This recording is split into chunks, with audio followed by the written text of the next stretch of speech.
യാത്രകളുടെയും കോടതി കാര്യങ്ങളുടെ ഇടയിൽ ഹരിയേട്ടൻ ഇങ്ങോട്ട് ഓടിപ്പാഞ്ഞ് വരണ്ടായിരുന്നു. താനെന്നെ കളിയാക്കുവാണ്. ഞാൻ കാര്യമായിട്ട് പറയുന്ന എന്നുവെച്ചാ ഞാൻ ഒന്നിലും ഇടപെടണ്ടെന്ന്, അങ്ങനെയല്ലേ? ഇവിടുത്തെ കാര്യങ്ങളിൽ ഇടപെടാനുള്ള അവകാശമുണ്ടെന്ന് വിചാരിച്ചാ ഞാനിപ്പോൾ ഇങ്ങോട്ട് വന്നത്. താല്പര്യമില്ലെങ്കിൽ പറ, ഞാൻ പോയേക്കാം. അങ്ങനെയല്ല അങ്കിൾ, അങ്കിളിനെ ബുദ്ധിമുട്ടിക്കണ്ടായിരുന്നു എന്നേ അച്ഛൻ ഉദ്ദേശിച്ചുള്ളൂ.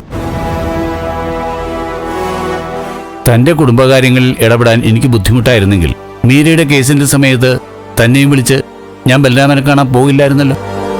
ഞാൻ പറഞ്ഞത് മറ്റൊന്നും കൊണ്ടല്ല ഹരിയേട്ട. ഈ കേസ് ഹരിയേട്ടനെ കൊണ്ട് പരിഹരിക്കാൻ പറ്റില്ല, അതുകൊണ്ടാ. ആദ്യം കേസ് ഞാനൊന്ന് പഠിക്കട്ടെ, എന്നിട്ട് വിധിയിലേക്ക് കിടക്കാം.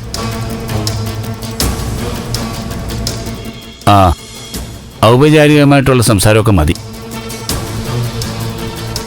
എന്താടോ, എന്താ ശരിക്കും സംഭവിച്ചത്? നമ്മൾ തമ്മിലൊന്ന് സംസാരിക്കാൻ പറഞ്ഞിട്ടാ പ്രഭ അകത്തേക്ക് പോയത്.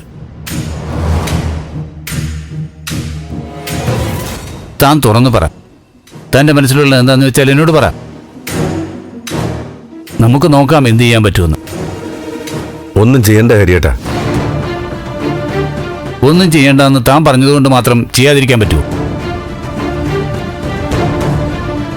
നോക്ക് സിദ്ധു, തനിക്ക് ഭാര്യയുണ്ട്, 2 മക്കളുണ്ട്, മരുമകനും മരുമകളും ഉണ്ട്.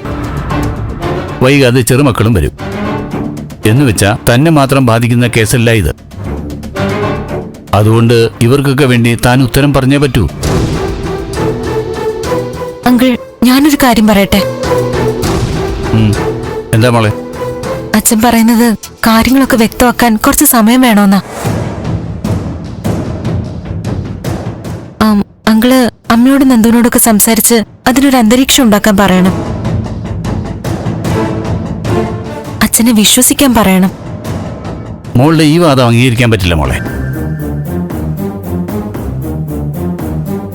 കുടുംബത്തോട് ഉത്തരവാദിത്വം ഉണ്ടെങ്കിൽ അവരുടെ മുമ്പിൽ ഒക്കെ തുറന്നു പറയുകയാണ് വേണ്ടത്.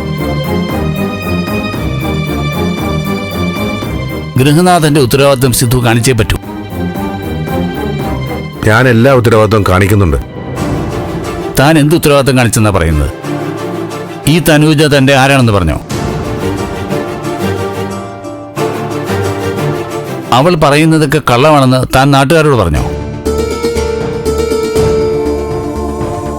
ഏയ്, ഇത് നമ്മൾ തമ്മിൽ സംസാരിച്ചാൽ എങ്ങും എത്തില്ല.